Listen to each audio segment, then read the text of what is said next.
From a studio high above the clouds of the Okanagan Valley, this is the Cannabis Podcast. Exploring the world of Canadian cannabis culture, one toke at a time. Now, here's your host and bud tender, Gary Johnston. Well, this Canadian continues to explore cannabis culture as we come towards the end of 2018. That in itself is hard to believe. Welcome back. I'm glad you came back for episode 5 of the Cannabis Podcast. If this is your first episode, thank you for dropping on by. This is an exploration of Canadian cannabis culture from the perspective of a Canadian, and that would be me. This week, we have a focus on retail.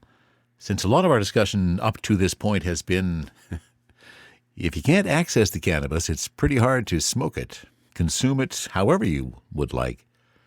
That is slowly changing, and this week we are going to focus on the retail landscape across Canada, more specifically here in the Okanagan, because lined up for our interviews today, I have Blake Lavin. He is the planning manager for the city of Penticton.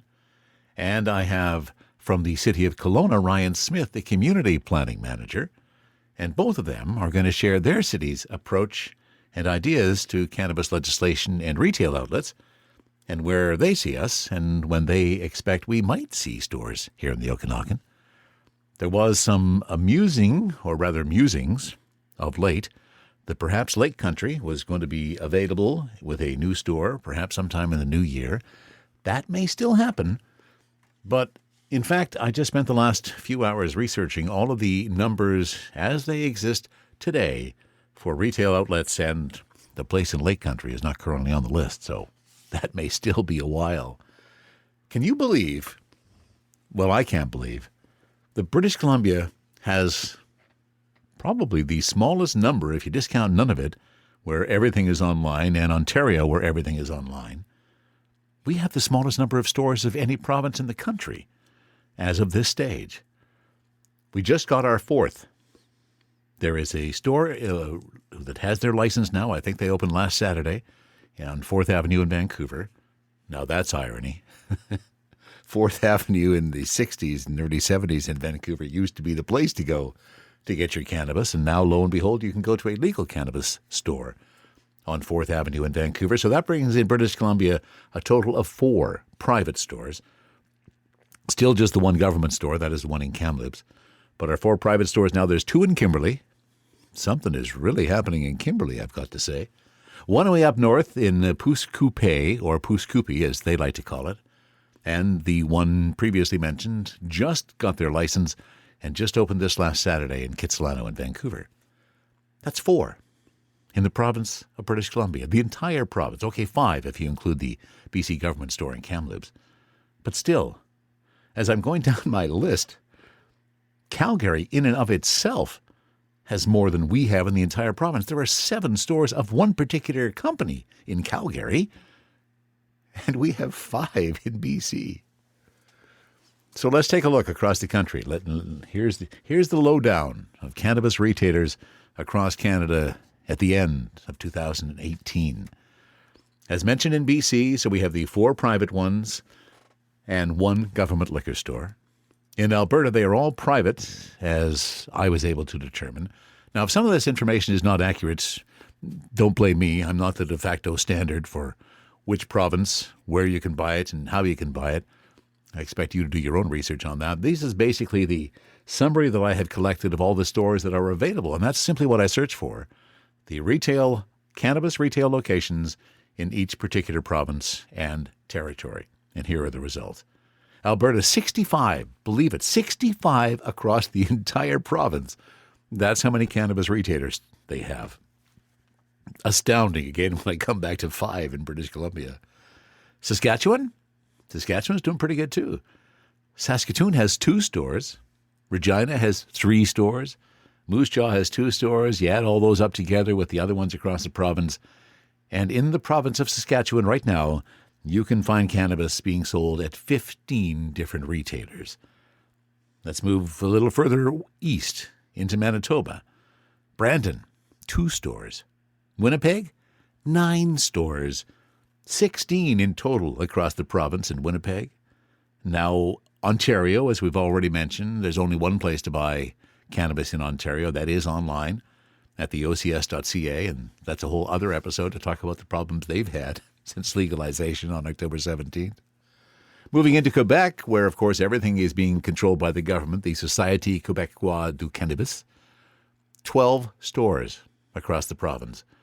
Even though they are putting amazing restrictions, things like you can't even say the word cannabis or have pictures of the cannabis leaf and all of those things if you're selling bongs and such, but still 12 stores, 12 government stores for cannabis across the province of Quebec. Moving into New Brunswick, again, all of these numbers just astound me when I come back to BC, which, and I know you've heard me say it before, but for goodness sakes, we are the home of BC Bud. When legislation happened, we should have been at the forefront of this, and we are way at the back of the train. New Brunswick, 20 stores across the province. There's 2 in Fredericton, 2 in Moncton, 2 stores in St. John, 20 stores across the province. Moving into Nova Scotia, where it is the Nova Scotia Liquor Control that is running all the stores, but they seem to be doing a pretty good job because they've got 12 of them across the country. 12 in Nova Scotia!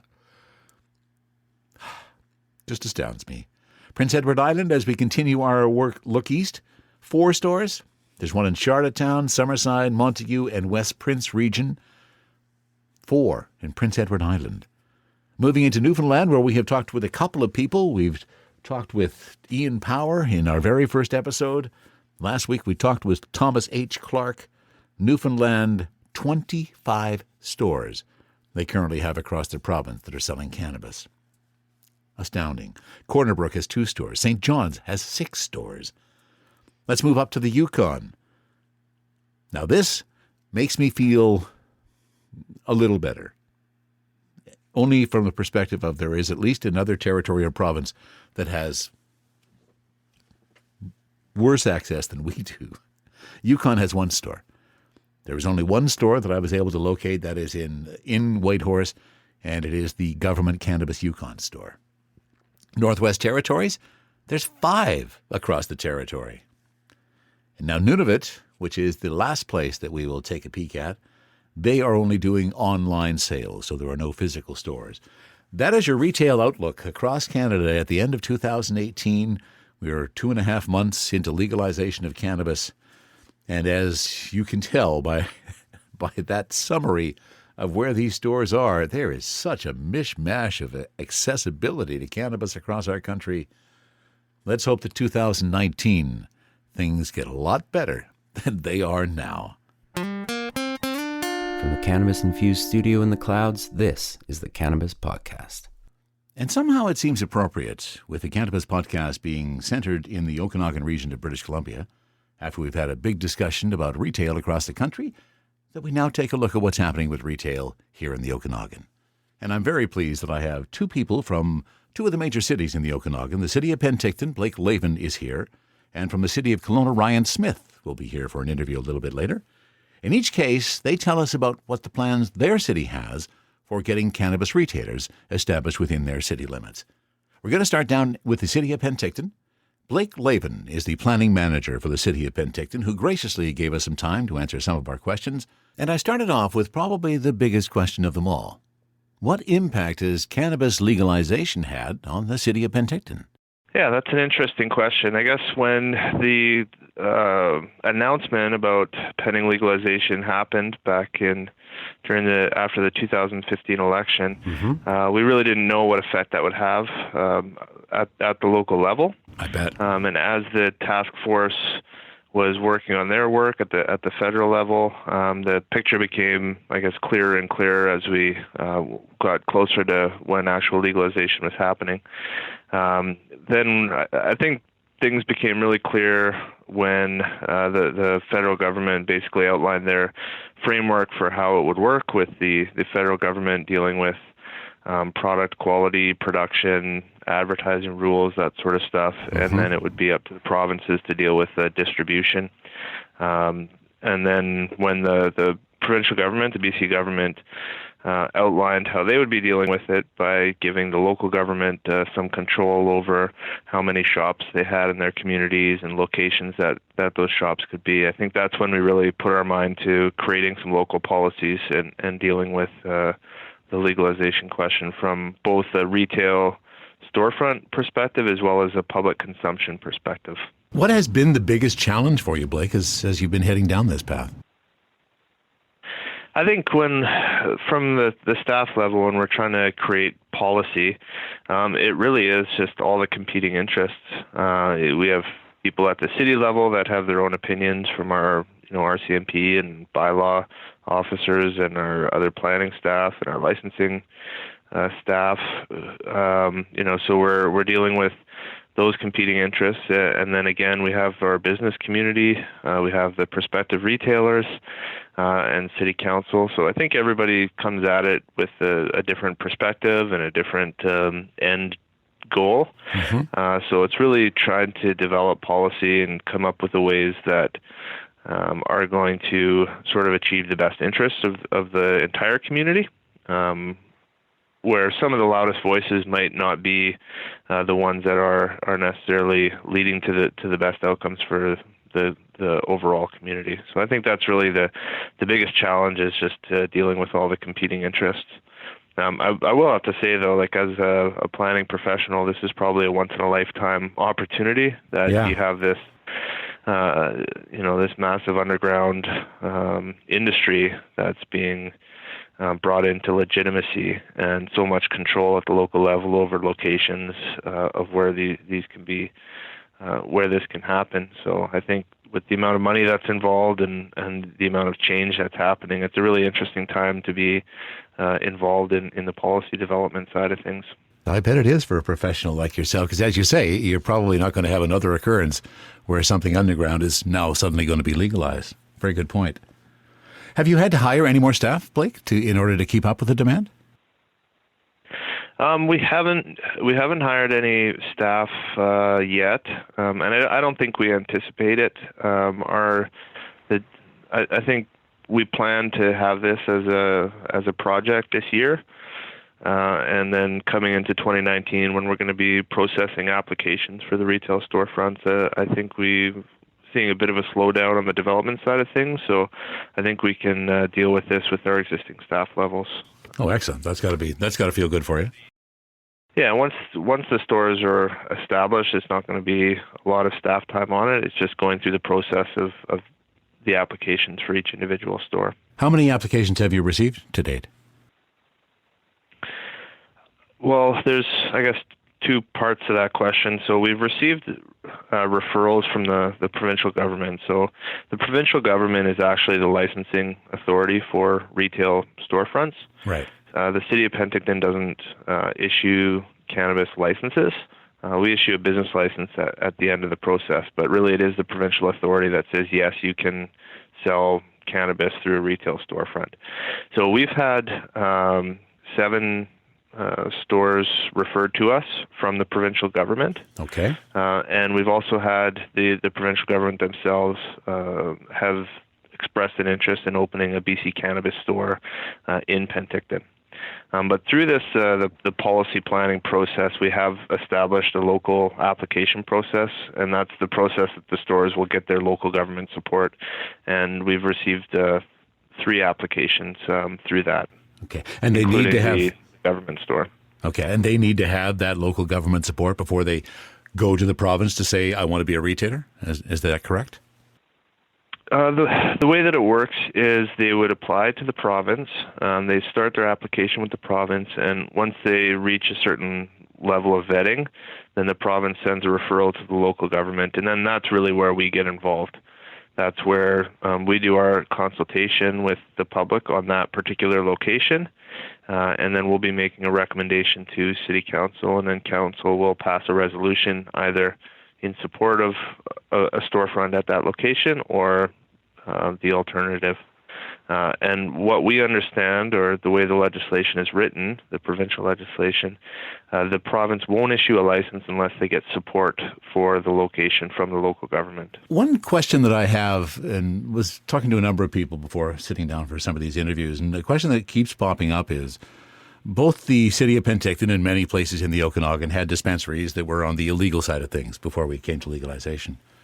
Did you consult any of those retailers before figuring out what works best for Penticton, or was it simply the people within your organization you consulted? Yeah, I mean, we've been working with the retailers since the first one opened in Penticton probably 4 or 5 years ago. Okay. We've had an interesting experience with the retailers here.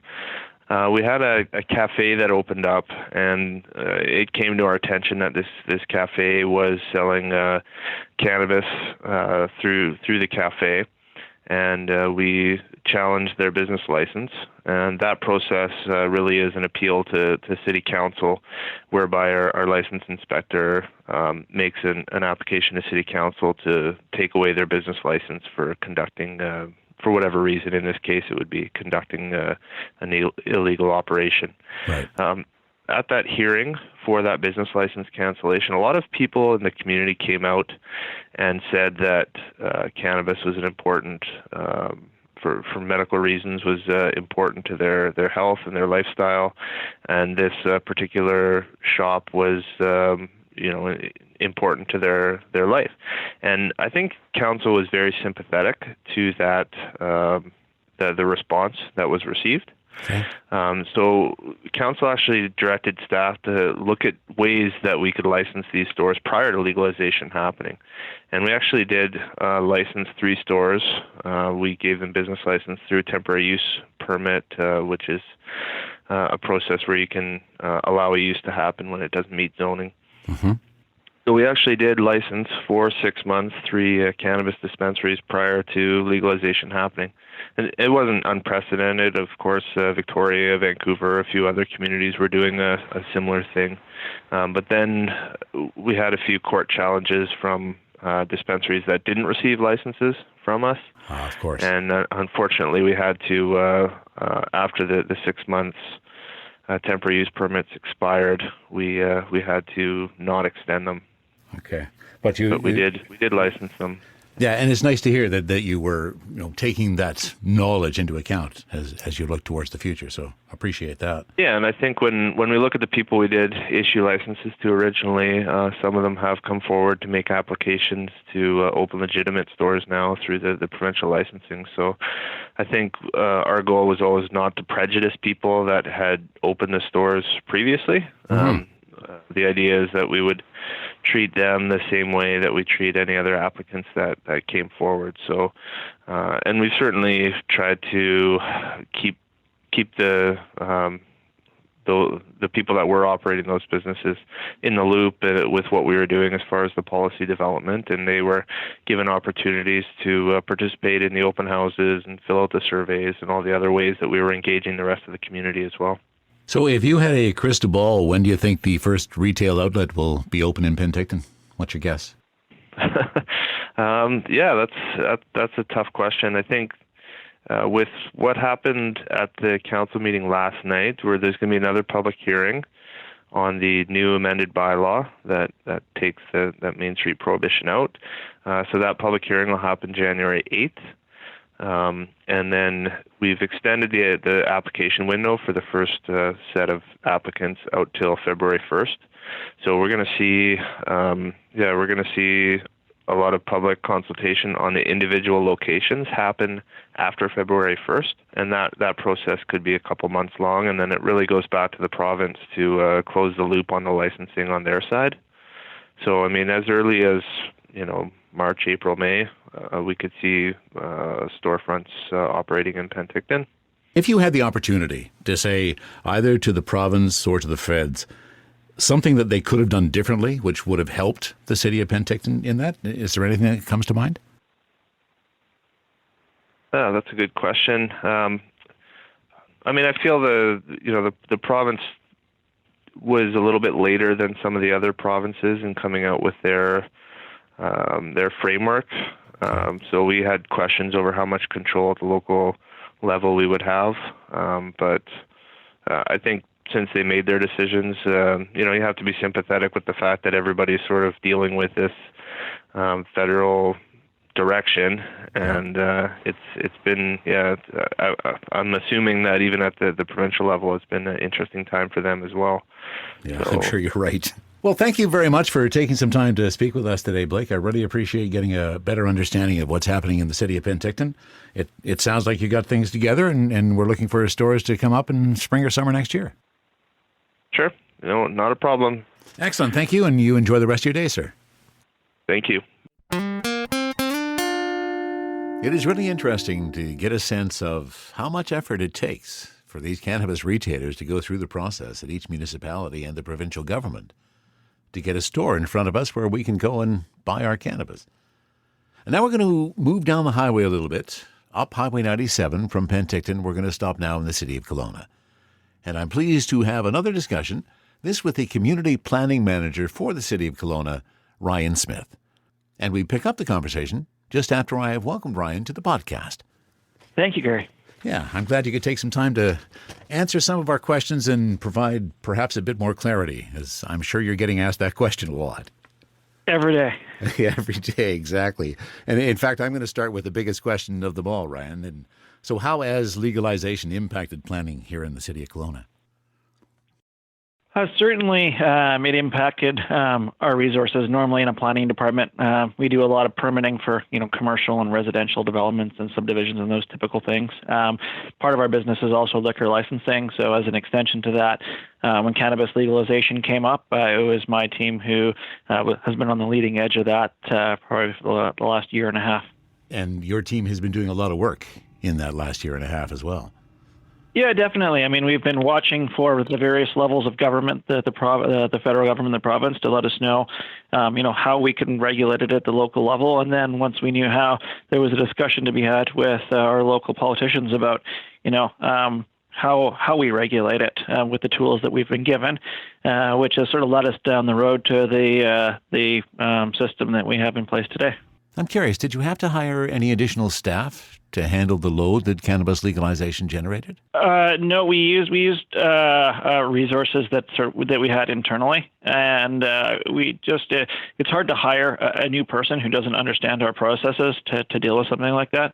And I know that other things took longer because of it, unfortunately, and that's just sort of the environment that we work in. But I think that the legalization impacts meant that it wasn't just my department. We have business or bylaw officers, for example, and our city's lawyer who has spent a lot of time working with the illegal retailers in town, making sure they're shut down so that when the ones that go through the proper permitting processes over this winter get approved, that there's not unfair competition going on. So that was, in fact, one of my other questions. So there was some consultation with the illegal market that existed throughout the Okanagan prior to legalization to get a sense of an approach. Is that what you were talking about?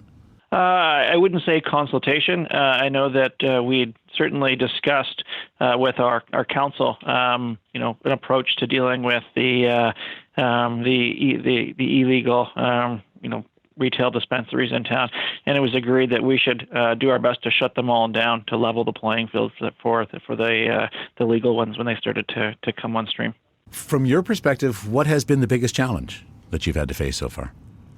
I guess I think that more public perception than anything else. I think everybody expected that on October 17th there would be a dozen legal retailers in town, and with the time that we had and the tools available, we didn't think, and I think our council agreed that was the best approach for the community, sort of like a free-for-all approach with a bit more of a premeditated approach with, a set of rules and criteria to evaluate applications by, and then council review those one by one was a bit better approach. And it really mirrors our approach to liquor licensing in Kelowna, where we get involved at the zoning stage on some types of liquor licensing applications for retail liquor stores and larger bars, for example. As you are facing all of these various challenges, and we've had these applications come in, I think the last I heard there was 41 applications that are currently in the channel?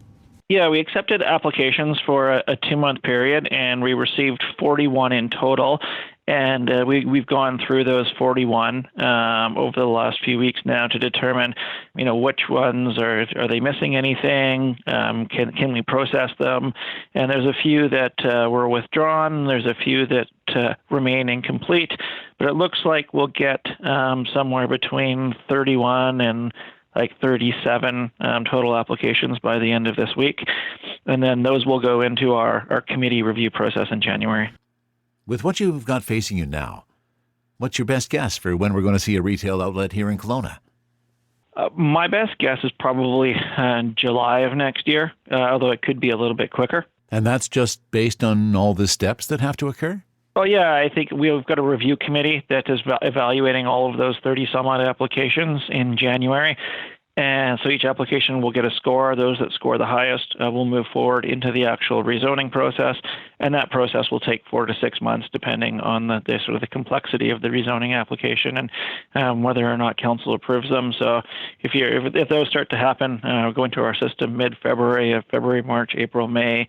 So sometimes in May or June, the first ones may be getting final approval, and some of them may do some tenant improvements at their own risk to retail spaces in advance. So yeah, I'm thinking, by June or July, we could certainly see some open.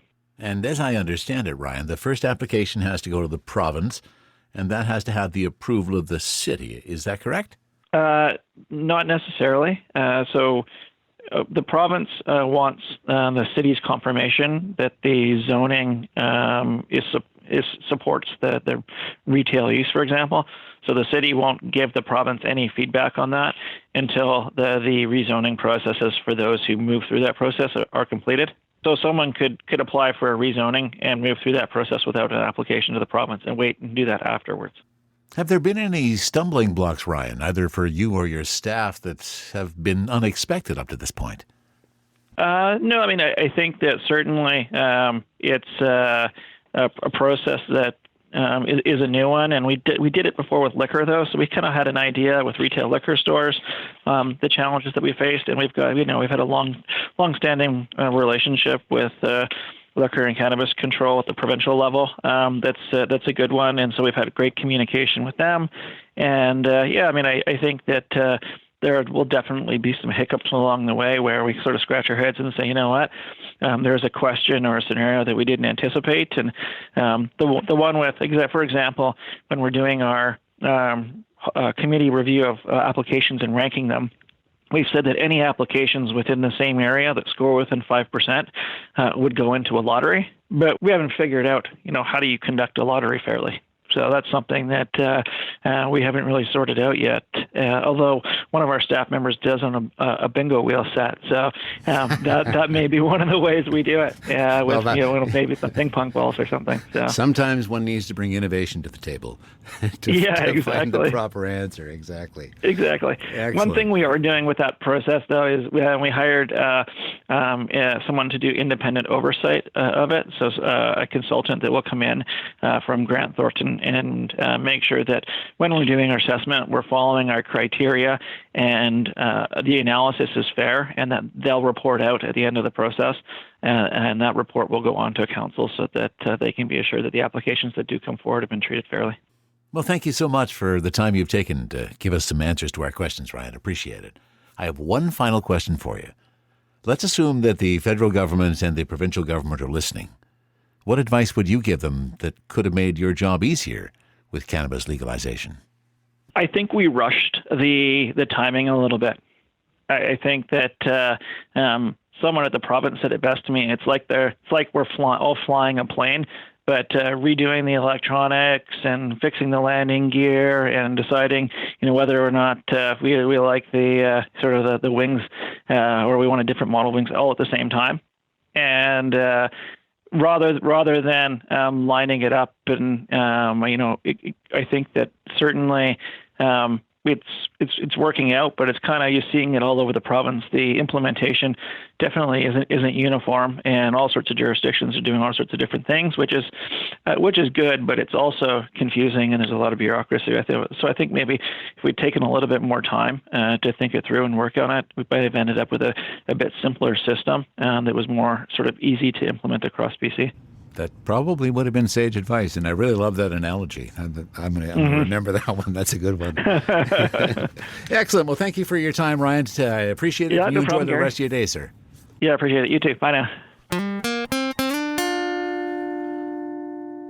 And with those conversations, we reach the conclusion of episode 5 of the Cannabis Podcast. I hope you enjoyed the experience, and you'll be back for more. We are seriously contemplating moving into 2019. Forgetting how difficult it is to line up people who have been imbibing in cannabis at reliable times for interviews, it's becoming a little more difficult than we had remembered. So we are seriously contemplating moving to a bi-weekly format in 2019. So if there goes a week by where you haven't heard from us, don't worry. We'll be back. We're just getting better things, ready for the next episode. In fact, that's what we're doing now, lining up a bunch of interviews for 2019. So come on back for the next episode. That brings us to the conclusion of episode number 5 of the Cannabis Podcast. From the cannabis-infused studio, high above the Okanagan Valley, this was the Cannabis Podcast.